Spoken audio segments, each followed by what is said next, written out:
Yeah, and so I feel Hunter. Yeah, Hunter might just be a thing because Mage automatically. I mean, it wins against Paladin though. Mage has a really really nice matchup against Paladin, assuming it is Freeze Mage. Well, that's a big assumption because there's like 10 different types of mages right Yeah, you're now. right. You There's never know yeah. what you're gonna get. Assuming it's Freeze Mage, I guess I'm making excessive assumption. I just feel like most of the decks that we've seen right now, even in the tournament metagame, have been very control heavy. Outside of Hunters being a bit on the aggressive side, most of them have been very control. Yeah, that's true. We've seen Hunter, Zoo, not that common lately, but the new aggro deck these days is the Mech Mage. We've seen Tice use Mech Mage to great effect in deck wars just this week, 4-0ing Forsen, to which Forsen is getting his 0-4 Sen name.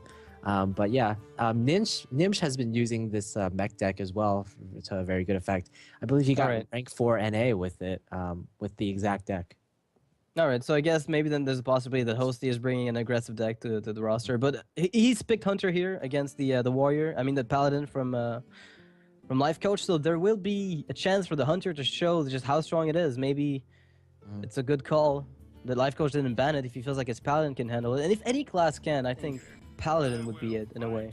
Yeah, I feel like this hand is as good as any. Undertaker, Haunted Creeper. Hey, why not? Yeah. It's as good as any. You've got your Undertaker and your Pilot Shredder. Now, a Lifecoach is going to want to mulligan, possibly, probably for shielded mini-bots at least. Shielded mini-bots. He doesn't run Zombie Chow, which is a huge concern. So shielded mini-bots probably the best card you could hope for. Muster for Battle, another good one. Muster for Battle, of course, is very good, but it probably won't be that great against the Undertaker and Haunted Creeper that Hosty will start off with. Yeah. Oh, wow! This is looking a bit better though for Lifecoach than it was for Savage with a similar circumstance. Yeah, Lifecoach couldn't believe that hand that he got if he just left. He's like, "There's no way. Okay, I'm out of here. I'm gonna let this play itself." Oh, all right, he's back, everyone. But his other thought was like, "Oh, I don't have a shielded mini bot, so I don't have a turn 2 play, so I can just leave, come back in like 4 minutes, and it'll look normal." Yeah. It's just standard play. Yeah, anyway. exactly. He ropes all the time. Nobody's gonna question it. It's gonna be, oh, he's just thinking. Unleash the hounds. Maybe that's what he does all the time when there's no face cam. Maybe he just leaves. Well, Unleash the Hounds, very important. Good counter to the Muster for Battle. Yeah. So here the question I have for you is: Do you feel like coining out True Silver Champion is gonna be better than playing Muster for Battle immediately? Because Muster for Battle is somewhat interesting here, but I think it's definitely a viable option just because you have the Consecrate to follow up on turn 4 if you coin out the True Silver. Yeah, which is usually the big weakness is you have either or, but not both. When you have both, I think that's when you start capitalizing on the strength of True Silver Champion. Yeah, and just Muster for Battle on turn 3, with this current board, it doesn't really do anything. I mean, Lifecoach, or Hosty rather, will probably play a Web Spinner, but just killing off a Web Spinner and summoning 3/1/1s that the Haunted Creeper can just clear up, not that great. Yeah, and also there's a big, like, the play that we mentioned with True Silver Champion is going to be very good if no other Death Rattles are top decked by the Hunter.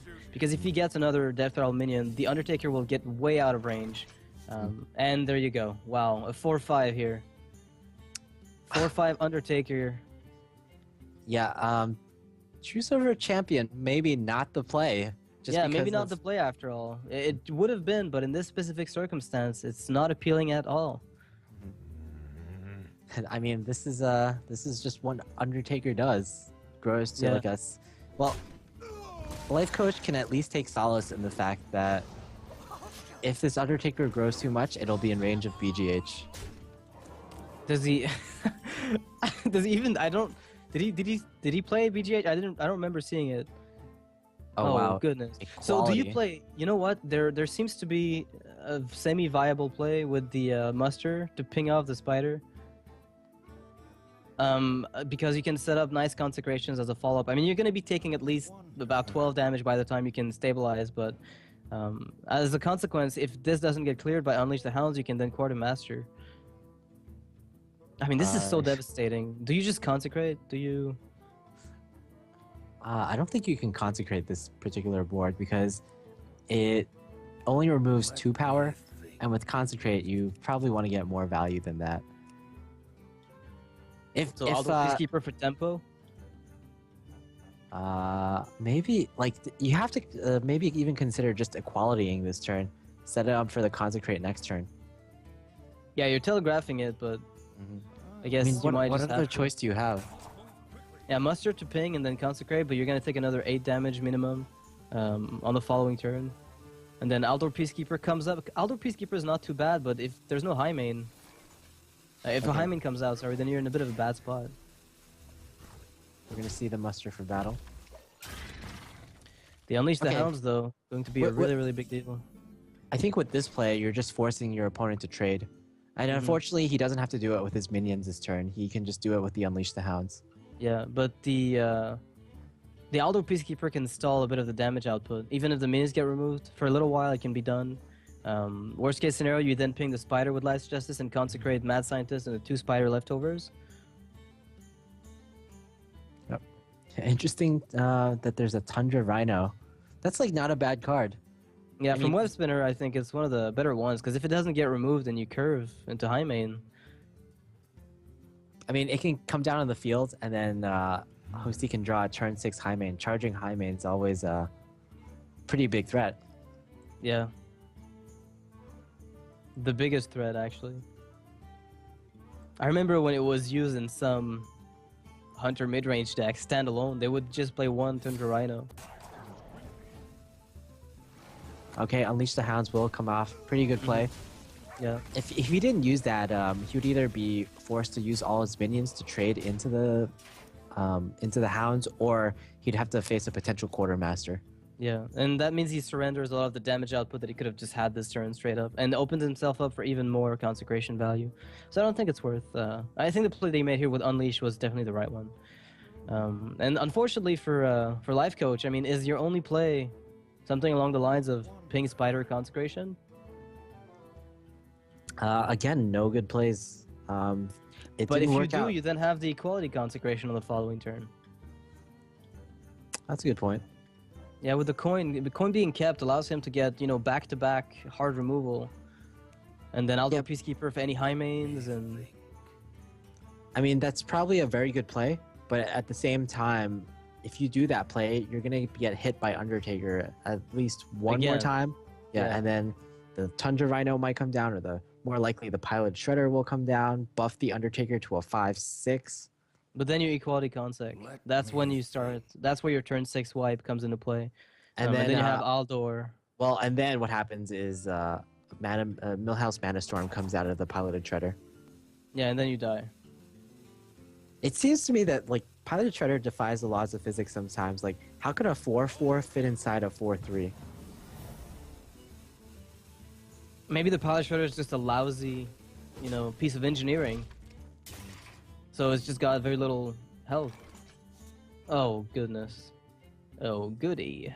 Good. All right, so Goodness a lot of gracious. damage mitigation here. I think Aldo Peacekeeper for tempo was a play that makes a lot of sense, because it still forces Hosty to deal with it in a way. Unless he drops Freezing Trap, but if he does that, then he can't play anything else.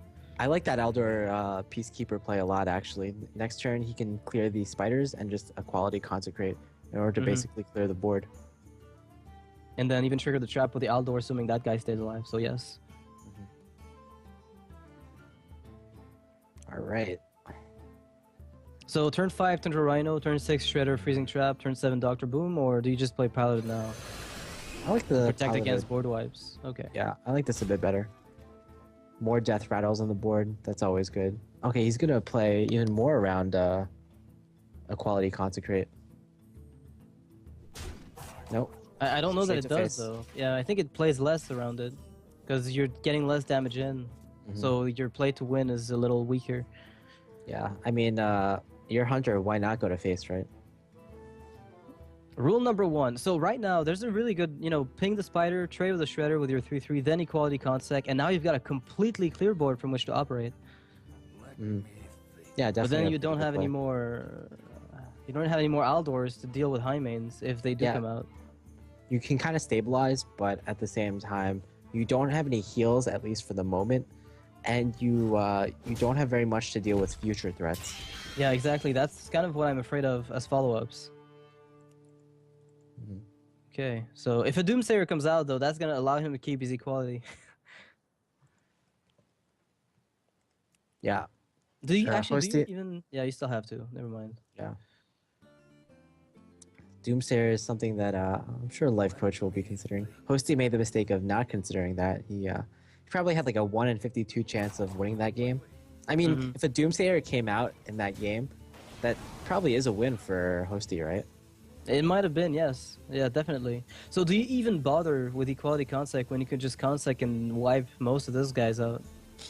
I think Because right you now could keep equality consecration from the turn 6 and then wipe high mains off the board. Where in this turn, you can just bother with shielded. Yeah, he's pretty lucky that a 2 health minion came out of there. Yeah.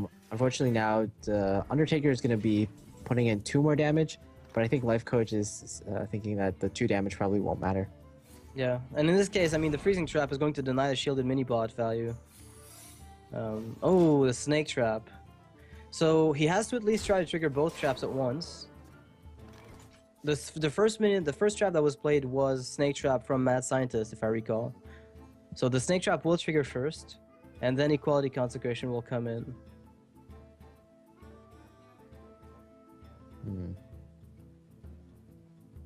But still, this is not... I mean, what about the follow-ups? Like, how do you deal with Dr. Boom? We know he's got Boom. So you need to top deck Wild Pyromancer or another Aldor Peacekeeper. Yeah, and even if you deal with, quote-unquote, deal with Dr. Boom, you still have... Yeah, you might still die, yeah. You still have the left Boom bot and the right Boom bot to consider. Yeah, and they might just kill him outright. Yeah, you might as well get, like, double roll 4 to face. That's just game over.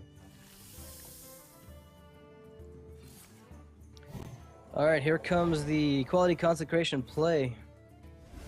And now we're going to have, well, I mean, Lifecoach is going to be very disappointed to see that Dr. Boom is in Hosty's hand right now, because this is one of the best cards that Hosty could ever hope for in this case. I mean, instant call with that Dr. Boom. Yeah, it's a no-brainer in this case. Which just goes to show how strong the card is. So is there any way here for Lifecoach to come back? I think he's dead no matter what he does. There is absolutely no way. I mean, I was thinking of some way to activate your piloted Shredder. Yeah, get a taunt. And... So you play Shredder, you attack a Boombot hits it for 3, it spawns a Frostwolf Grunt. Yeah, that's... You're still... Well... You're not dead technically, but the Tundra Rhino would have done it here. Yeah. Exactly. So 1-1 Paladin, or rather Hunter, is still undefeated. It now has a 6-0 record in this tournament. Alright, so another Hunter wins the game. I'm actually, this is incredible, the power of Hunter in this tournament. It's just been, whenever somebody made a call not to ban it, they've been punished. But then again, as you said, you know, slower Paladin deck, curving out a little higher than usual, so...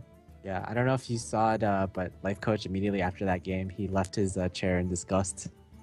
He was like, no, what is this? And he has a punching bag just right next to it to release some of the tension that comes from losing to Hunter. So Hosty gonna keep going with his Hunter, and now which deck do you think Lifecoach will pick as a follow-up?